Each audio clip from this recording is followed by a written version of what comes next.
Right, we're at Vetcham Grove, slightly warmer than last week down at Poole, and we're here for the Advertiser Trophy, the now annual trophy between Dorking Wanderers and Leatherhead.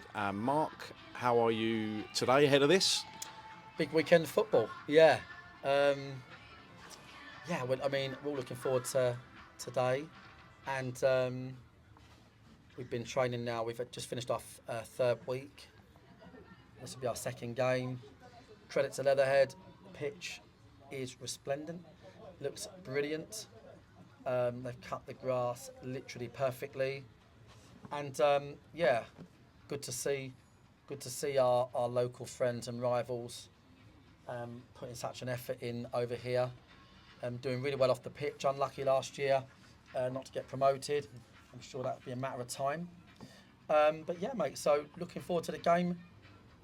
Looking to build on last week's victory, and looking to blood quite a few boys that weren't around last week, which we'll see during the second half, including the introduction of Reece Murphy as well, who's obviously not kicked the ball yet.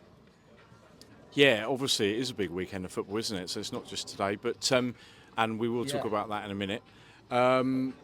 In terms of the squad, then I know obviously you've done your update yesterday and mentioned some of the injuries. Must be pleasing to see Yeah. some of those lads coming back. Yeah, I Seb mean, and Briggsy and yeah, Aaron Kuehl and people like that, and Alfie over his illness. Good point. We forgot that yesterday. Yeah, Kuehl, Bauman, Briggsy, Rutherford, Reece Murphy, to name a few, all back today. All back today. So, um, yes, and they'll be. I think we're going to be pleasantly surprised at Leatherhead's quality and work rate, but with the amount of effort we're putting into pre-season and as a club, I expect us to be ahead of clubs in the division we're playing in, let alone a few leagues below. And that's me talking to my own players. Nothing to do with Leatherhead, who I really respect as a great club. But we should be coming here today, and whether they're the 22nd name on the team sheet coming on second half or the first, they should look a notch up in terms of what we've been working on. Yeah, and that's obviously your focus, isn't it? Really, it's just about your players and your team and getting them through this. Obviously, we can't have an interview with somebody such as yourself, Mark, with your football running through you, and as you know, 24/7 as you are with football, without a kind of a bit of a sort of a discussion about England being in the Euros final tomorrow. Mate, it's just brilliant, isn't Have it? you got a message for Well, not a message. Gareth and the players, or what are your feelings on that? They don't need a message from me. They're doing just great, aren't they? But do you know what I loved about the other day was when Watkins scored, and the look on his face. Like what England fans love, I'm just a football fan like we all are. What England fans love is when they see a player score a goal and literally like a school child run off like, shit, I've scored. And then what it does is when you have those moments like we saw with Gaza, you know, their moments are just brilliant. The fans all of a sudden just go, fucking hell, we're back. Yeah. And there was one of those moments the other day, and, Yeah. and I tell you what, for me, for my money, the lads out there have done brilliantly. You know, they've stayed together. Listen, let's face it, right? Gareth's ridden his luck a little bit, but you know what, mate? You know, credit where it's due. Like, he has got a phenomenal record. I think he's an exceptional manager. The way he gets the players together, the players of every single junction never giving in. They're a tight group. That's not easy to achieve. People forget that, you know. To have a team where people are happy to come off the bench and play for 20 seconds. And do you know what I hope now, mate? I just hope now, honestly, that you know, unlike maybe looking at the Italy game a few years ago, I'm looking at that now thinking, fucking come on England. I'm thinking, come on fucking England, right? Forget fucking Spain, right?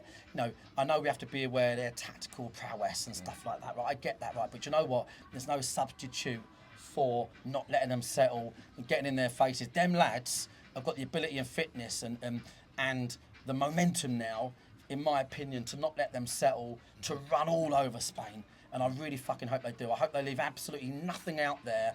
I hope they realise and grasp the moment. It's easy to talk about it and say, oh, the moment. But, you know, them boys can be legends for donkey's years to come, and so can Gareth, who's done a phenomenal job.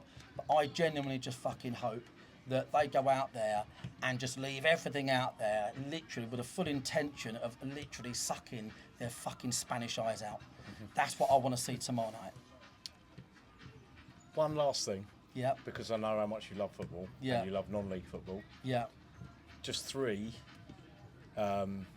Pickford, Jared Bowen and Ollie Watkins have all played in the National League North or South. And obviously you've got Dan here, whose brother is out there representing England.